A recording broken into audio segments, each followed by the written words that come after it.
حي على الفلاح.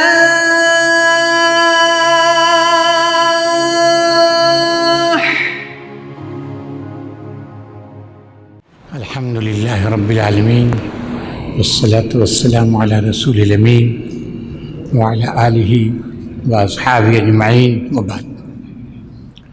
آواز آئی بھائی؟ ماشاء اللہ. اچھا، تو بہرحال دیکھیے موضوع کیا دیا گیا ہے؟ درس قرآن کیسے کریں.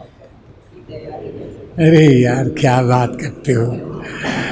اب اسامہ صاحب شک کیسے کرے یار؟ 8 سال سے پڑھ رہے ہو تم لوگ عربی، اور 5 سال سے قرآن مجید پڑھ رہے ہو، اب تک نہیں پتہ چلا کیسے درس دیا جائے. کمال ہے بھائی. ہاں دیکھو تم سب کو معلوم ہے بھائی، دیکھو سب کو معلوم ہے کیسے درس دیا جائے، کیا تیاری ہونی چاہیے، کیا کیا ضروری ہے. اس میں کوئی طالب علم ایسا نہیں ہے جو نہ جانتا ہو. کوئی ایسا ہے کیا؟ سب جانتے ہیں یار کیسے. اور ماشاءاللہ آپ لوگ درس بھی دیتے ہیں، آپ سبھی لوگ درس دیتے ہیں ماشاءاللہ، ہے نا؟ تو بھائی اب اس میں جب کیا بتائیں گے آپ لوگ کیسے درس دیا جائے، کہ یہ تو جانی پہچانی چیز ہے آپ لوگوں کے لیے ہیں. اور میں یہ بھی بتا سکتا ہوں، یہ تو ضرور بتا سکتا ہوں کہ آپ لوگ کن کن آیات کا درس دیتے ہیں، یا یہ دے چکی ہے تو میں بتا ہی سکتا ہوں. بولیے تو معلوم بات ہے نا؟ سب جانتے ہیں، سب جانتے ہیں. کوئی ایسا طالب علم نہیں ہے جو نہ جانتا ہو کہ کون سی آیات ہاں جس کو ہمیں درس دینا ہے، اور کون سی صورتیں ہیں جن کا درس دینا ہے. اور مصباح الباری صاحب نے اور آسان کر دیا. کیا کر دیا؟ آسان کر دیا تلاوت کر کے. کیا واللس، گویا کہ سب سے یہ بھی مسئلہ آسان ہو گیا صاحب. سورہ حشر دے دیا انہوں نے. سورہ حشر بہت آسان ہے. تو گویا کہ لوگ جب درس دینے کے لیے بیٹھتے ہیں تو کہاں شروع کرتے ہیں؟ بہت اچھی بات ہے، بہت اچھی بات ہے ماشاءاللہ. ٹھیک ہے نا؟ تو بھائی ذرا سا آپ آئیے، تو آپ آئیے، ایک منٹ آپ آئیے. سورہ عصر کی تلاوت کیجیے. تو سورہ عصر کی تلاوت کیجیے، بے دھڑک کیجیے، کوئی بات نہیں. اعوذ باللہ من الشیطان الرجیم. بسم اللہ الرحمن الرحیم. والعصر ان الانسان لفی خسر إلا الذين آمنوا وعملوا الصالحات وتواصوا بالحق وتواصوا بالصبر. ماشاءاللہ، بہت خوب، بہت خوب.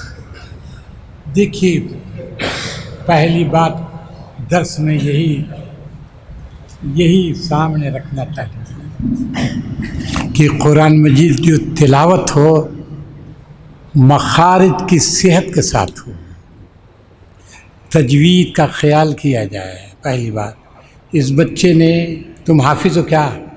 ارے یار تو اور خوش کر دیا تم نے.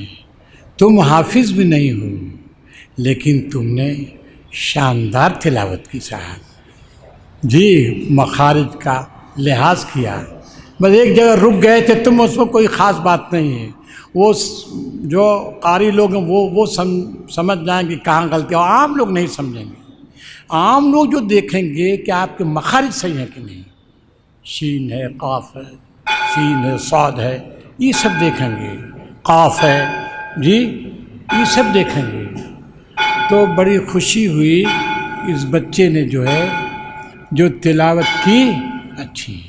جب آپ کہیں درس دیں گے سب سے پہلے تلاوت دیکھیں گے، عوام سب سے پہلے تلاوت دیکھیں گے، اور میں بتاؤں آپ لوگوں کو کہ اس بچے کی تلاوت سے ہم کو اندازہ ہو گیا کہ اب ہمارے بچوں کا ناظرہ تجوید بہت حد تک ٹھیک ہو گئی ہے۔ اسی پہ قیاس میں کر رہا ہوں، کیونکہ اس کو خود سے بلایا نا بھائی، اس میں سے یہ سامنے بچہ نظر آ گیا، بلا لیا، ٹھیک ہے، اور میں قیاس کر رہا ہوں اسی کے مطابق سب ہوں گے، ٹھیک ہے کہ نہیں بات؟ ایسی سب کی تلاوت ہوگی۔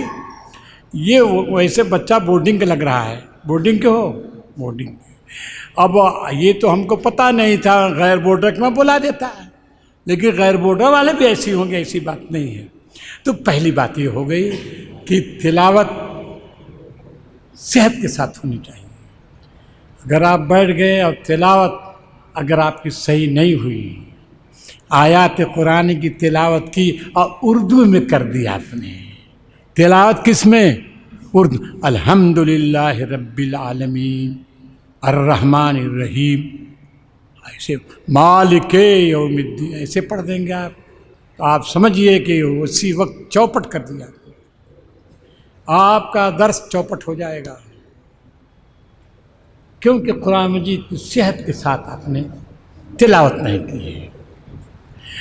تو پہلی اور بنیادی بات جو ہوئی، تلاوت مخارج کی صحت کے ساتھ ہونی چاہیے اور تجوید کی پوری رعایت کے ساتھ ہونی چاہیے۔ اگر نہیں رعایت کرتے آپ تو گویا کہ آپ کی تدریس جو ہوگی یا درس جو آپ کا ہوگا وہ مؤثر نہیں ہوگا، وہ دیکھنے لگا یہ صاحب۔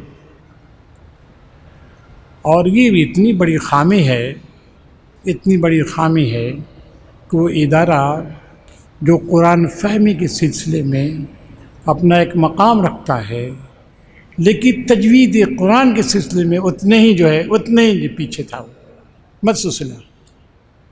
بڑے بڑے علماء وہاں کے، بڑے بڑے علماء اردو میں نماز پڑھاتے تھے، سمجھ گئے؟ کس میں پڑھاتے تھے؟ اردو میں نماز، اور وہی سب آ گئے یہاں بھی اردو میں نماز ہونے لگی۔ مولوی اظہار صاحب مستثنا اس سے ہے نا، چونکہ وہاں سے آئے تھے وہ، ہاں اردو پڑھاتے تاکہ سمجھ میں آ جائے۔ ہاں اب یہ بات دیکھیے، تو اگر آپ ایسی درس دیں گے اور تلاوت کس میں ہو جائے گی؟ اردو میں، تو کباڑہ کر دیں گے آپ درس کا، اور عوام جو ہے فوراً خسر فسر کرنے لگیں گے۔ اس کی پہلی آپ بنیادی شرط سمجھیے کہ ورتل قرآن ترتیلا ہے۔ بھائی ہر زبان کا ایک قاعدہ ہے، جی اردو زبان کا قاعدہ ہے، اور اردو زبان کو آپ اگر تجویز کے ساتھ بولنے لگے تو گڑبڑ ہو جائے گا۔ بولیے، ہم ان لوگوں کو بتاتے ہیں، ایک صاحب گئے، کہا کہ ہم کو کہا آگ پر روغن احمر ہے، کہا ہے مجھے اتنا گاڑھا نہیں ہے، احمر کہہ کے بولیں گے آپ؟ ہاں ارے اردو بول رہے ہو، احمر کہو۔ ہر زبان کا الگ الگ قاعدہ ہے، تو بھائی اردو بولے جیسے چاہیے بولیے، حالانکہ اس میں بھی اگر آپ شراب کو شراب بولیں گے کیسے ہے، اس میں بھی دیکھیے، شراب کو کیا بولتے ہیں آپ؟ شراب۔ شہد کو کیا؟ شہد۔ شہد بہت اچھا ہے، تو بہت خراب ہے اردو میں بھی، جی تو یہ ہے۔ تو ہر زبان میں تو اردو لیکن محدود ہے، کچھ محدود حروف ہیں جو اردو داں طبقات زیادہ دیکھتا ہے کہ یہ صحیح بولنے مخارج صحیح ہے کہ نہیں۔ اسی میں قاف بھی ہے، قاف بھی ہے، اس میں قاف میں فرق ہونا چاہیے، زے ہے یہ ہے، اس میں فرق ہونا چاہیے، برق ہے۔ تو بنیادی نقطہ ہے کیا کہ مخارج کی صحت کے ساتھ ترجمہ، جو پھر دوسرا مرحلہ کیا آئے گا؟ ترجمہ کرنا ہے آپ کو۔ تو ترجمہ میں کیا کرنا چاہیے آپ کو؟ اب بتائیے کیا کرنا چاہیے ترجمہ میں؟ بولو بھائی، ترجمہ میں کیا کرنا چاہیے؟ کھڑے ہو جائے یار، ترجمہ ہم کیا کرو گے؟ ہاں لائن سے کہا ٹھیک ہے. دیکھو مناسب بات ہے، تم کسی کا ترجمہ پڑھو بھائی، کسی کا ترجمہ پڑھ دو، ترجمے والا قرآن مجید رکھو اور کسی کا ترجمہ جو ہے اس کو پڑھ دو، تاکہ ترجمے میں کوئی غلطی ہو جائے اس کا الزام تم پر، بڑی ذمہ داری کی بات ہے بھائی، تم ذمہ داریوں سے بچ جاؤ گے. لہذا اس کا خیال کرو، چاہے مولانا مودودی صاحب ہو یا کوئی ہو، کوئی ترجمہ، کسی کا ترجمہ. جی ارے بہت یہ لوگ، بعض لوگ مولانا امین احسن صاحب کے ترجمے کو بہت ترجیح دیتے ہیں.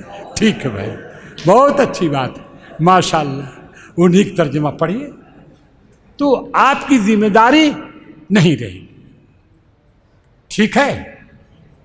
اس کے بعد آیات کی جو تفسیر کریں گے نا، ترجمہ ہو گیا، اور کہہ دیجئے یہ ہم نے ترجمہ جو پیش کیا ہے مولانا امین احسن اصلاحی یا مولانا مودودی یا مولانا تھانوی کا.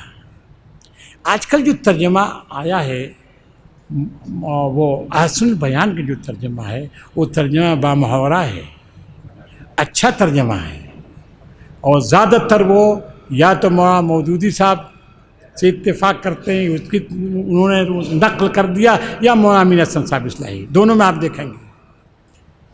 ویسے ترجمے ان دونوں تینوں کے علاوہ جو ہے مولانا تھانوی کا ترجمہ بھی اچھا ہے، بہت اچھا ترجمہ ہے. مولانا سب سے بہترین ترجمہ شاہ عبد القادر صاحب کا ہے. شاہ عبد القادر صاحب جو ترجمہ ہے لاجواب ترجمہ ہے، لیکن تھوڑا سا وہ بہرحال وہ پرانا ہے، اس وجہ سے موجودہ جو زبان کا معیار ہے شاید اس کی ترجمہ نہ ہو سکے. تو آپ ترجمے میں ضرور خیال کیجئے اس سے. آپ اب تیسری بات ہے، آپ تیاری تفسیر کیسے کریں؟ تیسری بات تو کیا کریں گے؟ شمس الزہار صاحب کے لڑکے کا نام تھا، تو بھائی تم بتاؤ کیا کرو گے درس دینے میں؟ تفسیروں کا مطالعہ کیسے کرو گے؟ جیسے ولاسر کی مثال آگے، ولاسر کیا کریں گے؟ ولاسر میں پہلے اردو میں تفاسیر دیکھیں گے. کون کون تفسیر؟ مولانا مودودی رحمہ اللہ اور مولانا امین صاحب، ٹھیک، اور مولانا تھانوی کی بھی ٹھیک ہے، مفتی شفیع صاحب. مولانا تھانوی کے مقابلے میں مفتی شفیع صاحب کو زیادہ سمجھیں گے. مولانا تھانوی کی جو تفسیر ہے نا، اب جس معیار کی ہے ان کی اردو اب علماء نہیں سمجھ پائیں گے. بتا دیتا ہوں، علماء نہیں سمجھ پائیں گے، وہ جو ان لوگوں کا انداز ہے. البتہ مفتی شفیع صاحب کو بات کی ہے نا، بات وہی ہے، انہی کی بات ہے، لیکن انہوں نے اس کی تفصیل کی ہے. لہذا مفتی شفیع صاحب جو تفسیر ہے وہ آسان زبان میں ہے. تو مولانا مودودی صاحب کو دیکھیے آپ، اور پھر مولانا امین احسن صاحب کو دیکھیے، اور پھر اس کے بعد مفتی شفیع صاحب. اس میں ترتیب آپ کی الٹ ہو سکتی، کوئی بات نہیں. اور عربی کی طرف پڑھیں گے، جیسے مثال کے طور پر صف التفاسیر بالکل آخری تفسیر ہے، اور ظاہر ہے اس کا معیار وہ نہیں ہے بھائی. گویا کہ جالین دیکھیے سب ٹھیک ہے، جالین جتنا قرآن مجید کا متن ہے اتنی الفاظ جلالین کے ہیں. کیسے سمجھا؟ آپ کو تفسیر کرنی ہے، کیسے سمجھیں گے جلالین سے؟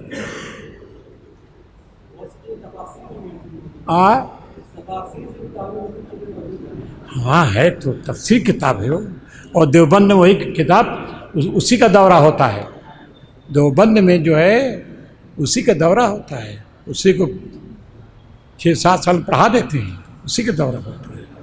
تو جلالین کی اہمیت ہے، لیکن مجمل ہے بھائی، مجمل ہے. اور آپ ظاہری اجمال سے کام نہیں چلے گا. آپ 10 دینے جا رہے ہیں نا، اجمال سے کام نہیں چلے گا، لہذا البتہ اس سے کچھ نہ کچھ نقطے ملیں گے آپ کو جس کو آپ پھیلا سکتے ہیں، تو اس کو بھی دیکھیے ٹھیک. اور کیا یہ دیکھیں گے؟ ہاں، تفسیر جساس کیا چیز ہے؟ یہ وہ احکام ہے نا، احکام کے سلسلے میں تم دیکھو اس کو، احکام کے سلسلے میں سب دیکھنے کے بعد کہو کہ وراثت میں کتنے احکام ہیں، تو جساس کو نکالو صاحب، آخر میں نکالو تو ہو سکتا ہے، لیکن شروع میں تو آپ کو نہیں. تو وہ صرف جساس کی جو ہے نا، احکام القرآن للجساس، جانتے ہیں آپ، احکام القرآن للجساس، اس سے فائدہ ہوگا آپ کا. فائدہ یہ ہوگا کہ آپ جو ہے احکام کا استنباط کریں گے، ٹھیک ہو بھی. اور چلیے تفسیر تبری، ٹھیک ہے، تفسیر تبری امام المفسرین ہیں، امام المفسرین ہیں، جتنے اقوال ہیں سب جمع کر دیتے ہیں، ٹھیک. وہ تو آپ سب سے پہلے دیکھنا چاہیے، سب سے پہلے نمبر ایک میں اسی کو رکھیے، پھر دوسری، پھر اس کے بعد ٹھیک ہے، ٹھیک، اس میں احادیث بھی ملیں گی آپ کو، اور احادیث کو دیکھنا ہے. تفسیر بالماثور ابن کثیر کو دیکھیے، اسی کا خلاصہ ہے، ابن کثیر کا خلاصہ. یہ ساری تفسیریں بہت ٹھیک ہے، ماشاء اللہ بہت ٹھیک ہے، بہت. اتنی تفسیر جب تم دیکھ لو گے اتنا شاندار تمہارا درس ہوگا کہ ارے صاحب یہ ایسا ہوتا ہے فلاحی. کیا کہیں گے لوگ؟ ہاں یہ ہے فلاحی صاحب، یہ فلاحی ہے. سمجھ گئے کہ نہیں؟ دیکھیے بنیادی باتیں ہو گئیں، ٹھیک ہے نا، بنیادی باتیں ہو گئی. لیکن تم لوگوں کو ایک بات بتاتا ہوں، سمجھو اس بات کو. میں سنجر پور میں تھا، پڑھا رہا تھا. ایک صاحب آئے میرے پاس، وہ استاد تھے جامعۃ الرشاد میں. وہ گئے، ہم سے ملتے، وہ بھی اصلاحی تھے، اور مولانا ابو اللہ صاحب خصوصی شاگرد تھے. وہ جاتے رہتے تھے. وہ سیہی کے رہنے، سیہی وہیں ہے، سنجے پور کے بغل میں ہے. وہ لڑکا جانتا ہوگا ابو فراز، سیہی پور ہے، وہیں قریب ہے صاحب. وہیں سے ہو کر جاتے تھے، ہمارے پاس آئے. چونکہ اس بچے نے کہا تفہیم القرآن سب سے پہلے کہا نا اس نے، وہ آئے ہمارے پاس. کہا انہوں نے کہ مودودی صاحب نے بہت بڑا ظلم کیا ہے. وہ ظلم کیا ہے مودودی صاحب نے؟ واہ بھائی، ہم نے پوچھا کیا ظلم کیا ہے؟ انہوں نے کہا تفہیم القرآن لکھ دی، اور لکھ کر جاہلوں کے حوالہ کر دیا. کہا لو تم پڑھو اور درس دے دو، درس دو اب تم چل کے. اب ہوا یہ، اب تفہیم القرآن پڑھ کر لوگ درس دے رہے ہیں. ارے یار، یہ درس ان لوگوں کا کام ہے. یہ جو نہ عربی جانتے ہیں، یہ وہ اصلاحی تھے. اور پھر انہوں نے وہ مشہور جملہ قاسمی لوگوں کا، ارے درس دینے کے لیے 18 علوم کی ضرورت ہے صاحب. مولوی صاحب کتنے؟ 18 علوم کی ضرورت ہے. 18 علوم پہلے پڑھو، پھر اس کے بعد درس دو. اب ظاہر ہے 18 علوم نہ پڑھیں گے آپ، نہ درس دیں گے. درس سے دیکھو ایسے روکا گیا ہے، ایسے روکا گیا ہے. لیکن الحمدللہ یہ وہ طبقہ علماء جو اس کے قائل تھے. زمانہ بدلا ہے. مولانا مودودی صاحب پر تنقید اس پہلے خوب زبردست ہوئی ہے پہلے، مگر زمانہ بدلنے کے بعد اب آپ دیکھ رہے ہیں وہ علماء بھی اب دھیرے دھیرے درس قرآن کی جانب راغب ہو گئے. اب ان کی مجلسوں میں بھی درس قرآن ہو رہا ہے. حد یہ ہوگی بریلوی علماء بھی، ان کی بھی تحریک اسلامی کا نام ہے ان کا، وہ بھی اپنے اپنے جلسوں میں کیا کر رہے ہیں؟ درس قرآن دے رہے ہیں اب ہر ایک. اور جب درس قرآن دیں گے وہ ظاہر لامحالہ پڑھیں گے. کس کو؟ تفہیم القرآن کا پڑھیں گے، تفہیم القرآن کے بغیر وہ بھی میں تو دیکھتا ہوں ان لوگوں کے دروس سے مجھ کو شامل ہونے کا موقع ملتا ہے، میں سمجھ جاتا ہوں کہ یہ تفہیم کا مطالعہ انہوں نے کیا ہے، کیونکہ تفہیم ایک ایسی کتاب ہے جو جدید ذہن کو سامنے رکھ کر لکھی گئی ہے۔ مولانا مودودی معمولی آدمی نہیں ہے، مولانا مودودی جیسے لوگ جی کم پیدا ہوتے ہیں، سمجھ لینا صدیوں پیدا ہوں گے، صدیوں پیدا ہوں گے۔ مولانا مودودی کس صدی میں تھے؟ 20ویں صدی میں۔ تم سے پوچھا جائے کہ 20ویں صدی کا امام کون ہے، سب سے بڑا امام، کس کو کہو گے؟ مولانا مودودی ہے، مولانا مودودی۔ اسی صدی میں مولانا شبلی بھی ہے نا کہ نہیں ہے؟ مولانا ابوالکلام آزاد ہیں کہ نہیں؟ مولانا سید سلیمان ندوی ہیں کہ نہیں؟ مولانا فرائی ہیں کہ نہیں؟ بڑے بڑے لوگ ہیں اسی صدی میں، لیکن ہم نہ تو مولانا شبلی کو مقام دے سکتے ہیں، 20ویں صدی کا امام شبلی کو نہیں بنا سکتے۔ بڑا کارنامہ شبلی کا سمجھ لینا، بڑا کارنامہ شبلی کا، ایسا کارنامہ نہیں ہے۔ شبلی جیسے لوگ بھی کم پیدا ہوں گے، سمجھ گئے؟ مولانا آزاد امام تھے، امام اس میں دو رائے نہیں، معمولی عالم نہیں ہے مولانا ابوالکلام آزاد، سید سلیمان ندوی، لیکن اس صدی کا امام ہے مودودی، جس نے دنیا کا رخ موڑ دیا ہے، سمجھ لینا، جس نے دنیا کا رخ موڑ دیا ہے، تحریک پیدا کر کے رخ موڑا ہے، جو نہ تو مولانا شبلی یقیناً قائم کیا دار المصنفین، شبلی کا کارنامہ نظر العلماء جی، اور پھر نظر العلماء کا کارنامہ ہے تاریخ میں بڑا زبردست لٹیچر تیار کیا ہے، لیکن تحریک برپا کر دینا سب کے بس کی بات نہیں تھی۔ یہ مولانا مودودی ایک بہت بڑا کارنامہ ہے۔ تو آپ مولانا مودودی کی تفسیر کو دیکھیں گے، دور جدید کا جو الہاد ہے مغرب سے آیا ہوا، مغرب سے آیا ہوا جو الہاد تھا، اور الہاد کیسا الہاد تھا؟ جی فکری الہاد تھا، عقلی الہاد تھا،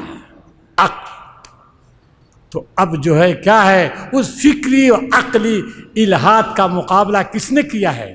زبردست مولانا مودودی نے کیا ہے۔ اب تم دیکھو گے مولانا مودودی گویا کہ جدید علم کلام کے نمائندے ہیں، جدید علم کلام ہے۔ آپ مغرب کو سمجھا نہیں سکتے، مغرب کا جو اعتراض تھا عقلی اعتراض، عقل کی طرف سے آ رہا تھا، عقل کو مخاطب کر رہے تھے، اور مسلم نوجوان عقل کی وجہ سے مسورہ ایک دم بگڑتا چلا جا رہا تھا۔ اس وجہ سے آپ نے دیکھا اس مغرب کے فسوں جو مغرب کا فسوں تھا، جو شبدہ بازی تھی، اس کا خاتمہ کیا مودودی صاحب نے، اور کسی کے بس کی بات نہیں تھی، کسی کے بس کی بات نہیں تھی۔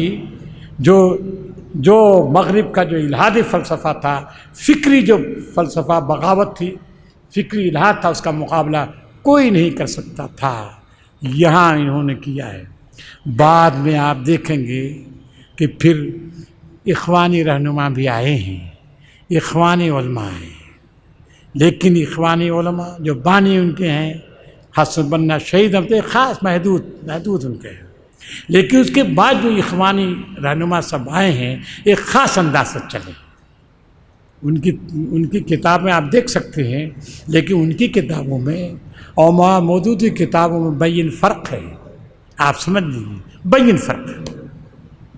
اس وجہ سے مولانا مودودی کا مطالعہ بڑی گہرائی سے ہونا چاہیے، سارے شکوک و شبہات کا انہوں نے ازالہ کیا ہے۔ تو دور جدید کا علم کلام اور اس کے نمائندے کون ہیں؟ مولانا ابوالعلا مودودی ہیں، لہذا سب سے پہلے آپ گہرائی کے ساتھ تفہیم القرآن کا مطالعہ کیجیے، پھر اس کے بعد سب دیکھیے۔ آج کل اس کا بھی ترجمہ آ گیا ہے، کس کا؟ فی ضیاء القرآن کا، اور بہت ساری جلدیں ہیں صاحب، 15-16 جلدیں اردو میں جو آئی ہیں، 16 جلد غالباً ہے، ہاں 11 جلد. اچھا، اب انہوں نے بڑی تفصیل کی ہے، بہت تفصیلات لکھی ہیں، تو آپ اگر موقع ملے اس کا مطالعہ کیجیے.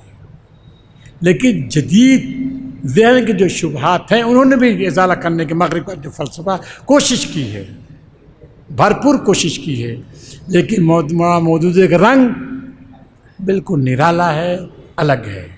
تو آپ حضرات جو ہے کیجئے. اور دیکھیے، میں عرض کروں کہ بہت زیادہ 2-3 تفسیریں آپ لوگ دیکھ لیجئے، 3-4 تفسیریں دیکھ کر اور آپ درس دے سکتے ہیں. ایسی بات نہیں، درس دے سکتے ہیں، اعتماد کے ساتھ درس دیجئے، انشاءاللہ آپ کا درس کامیاب ہو جائے گا. والعصر کی انہوں نے آیت پڑھی ہے اور اس کے درس میں چلے کے بعد گڑبڑ ہو جائے گا اور وقت نہیں دیکھیں. ہے کہ نہیں بھائی؟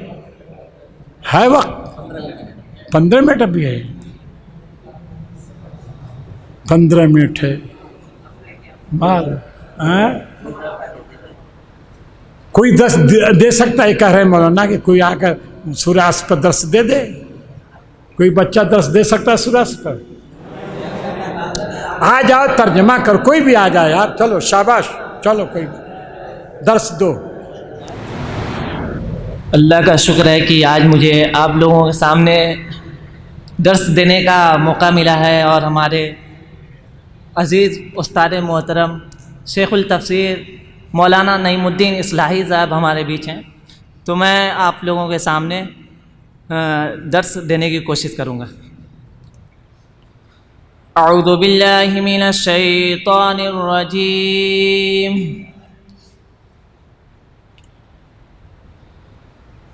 بسم اللہ الرحمن الرحیم.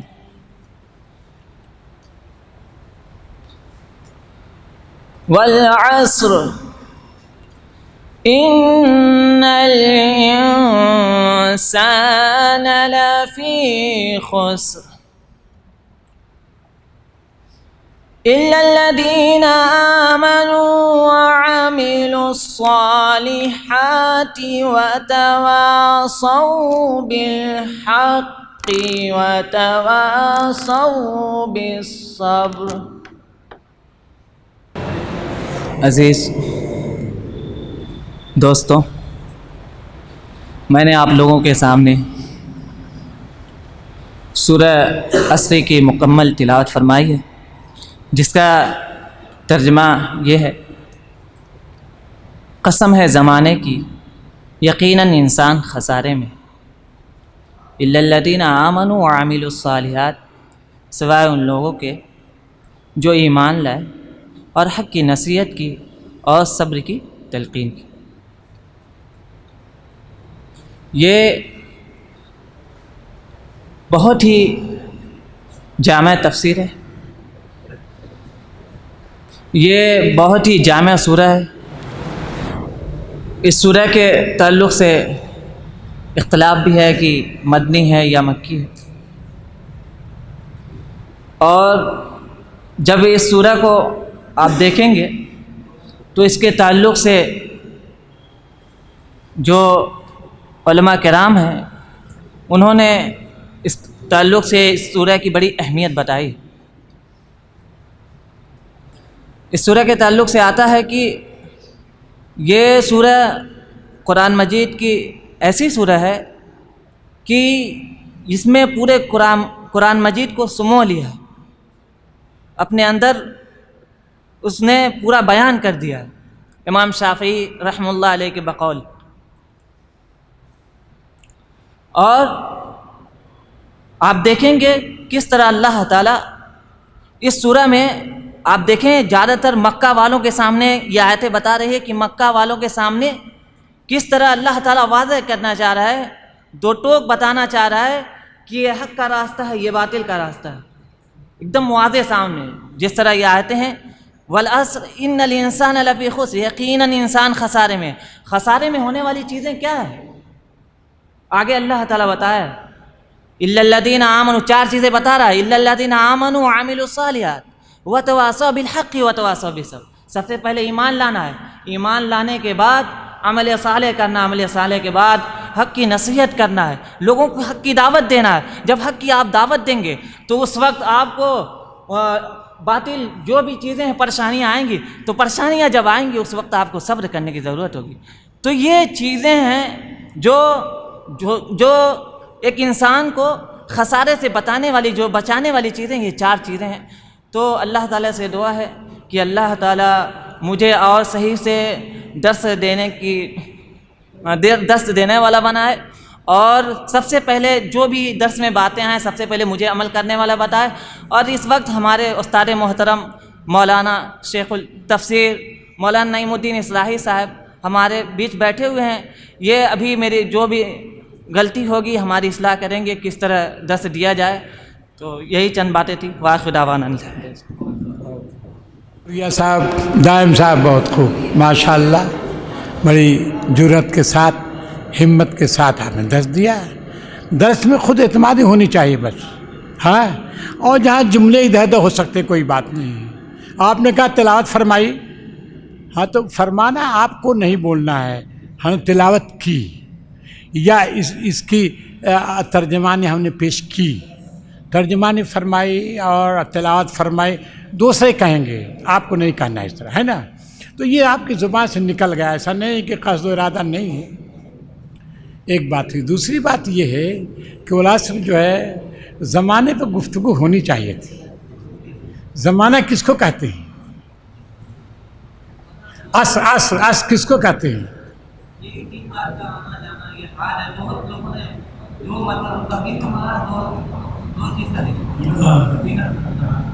تینوں زمانہ، عصر کا اطلاق گویا زمانے ماضی، زمانے حال، زمانے مستقبل، تینوں پر۔ اب سن لیجئے، اس پر گفتگو بہت اختصار کے ساتھ ہونی چاہیے۔ زمانہ کس کو کہتے ہیں؟ زمانہ کا اطلاق بالعموم زمانے ماضی پر ہوتا ہے، اور الزمان خود عربی ہے نا، الدار، الزمان، ان کا یہ تو الزمان کا اطلاق دونوں پر ہوگا، تینوں پر ہو جائے گا، لیکن عصر کا اطلاق کس پر ہوگا؟ بولو کس پر ہوگا؟ زمانے ماضی پر ہوگا عصر کا اطلاق۔ تو دیکھو کہہ رہا ہے زمانے ماضی گواہ ہے، انسان سراسر خسارے میں ہے۔ انسان سے مراد کیا ہے؟ بولو، ہاں؟ تمام انسان نہیں ہو سکتے، تمام انسان خسارے میں نہیں ہیں۔